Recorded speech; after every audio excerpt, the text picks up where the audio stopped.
નમસ્કાર દર્શક મિત્રો, શિખર ભારત ન્યૂઝમાં આપનું સ્વાગત છે। વાત કરીએ સમાચારમાં તો જીએસએફસીના હંગામી કર્મીઓ ન્યાય માટે આંદોલનનો માર્ગ।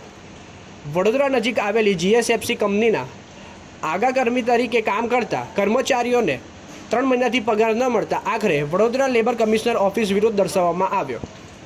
વડોદરાથી જીએસએફસી કંપનીના હંગામી કર્મચારી તરીકે કામ કરતા કર્મચારીઓ છેલ્લા 3 મહિનાથી પોતાનું વેતન ન મળતા અને કોઈપણ વખત મેનેજમેન્ટ રજૂઆત કરી હતી, તેમ છતાં કોઈપણ તેમની સમસ્યાનું નિરાકરણ ન આવતા આખરે આજ રોજ નર્મદા બોલ ખાતે આવેલી level commissioner office banner poster સાથે સૂત્રોચ્ચાર કરી પોતાના પડતર પ્રશ્નોને લઈ વિરોધ દર્શાવવામાં આવ્યો હતો। સૌથી વધુ જીએસએફસીના હંગામી કર્મચારી તરીકે દ્વારા વિરોધ પ્રદર્શન કરવામાં આવ્યું હતું। નોંધનીય બાબત એ છે કે જીએસએફસીના હંગામી કર્મચારીઓને 3 મહિનાથી પગાર થયો નથી, તેથી લેબર કમિશનરને રજૂઆત કરવા પહોંચ્યા અગાઉ પણ રજૂઆત કરી ચૂક્યા છે।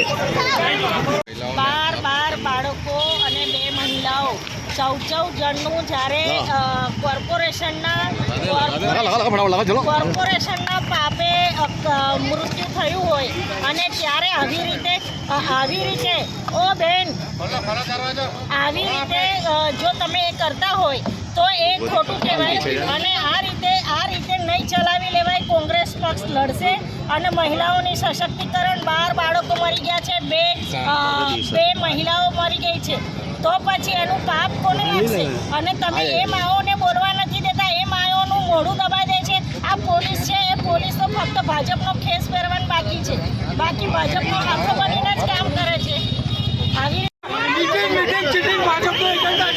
તમે ન્યાય માટે લડો તો તમને જેલમાં પૂરવામાં આવે, તમારો અવાજ દબાવવામાં આવે, અમારો અવાજ દબાશે નહીં।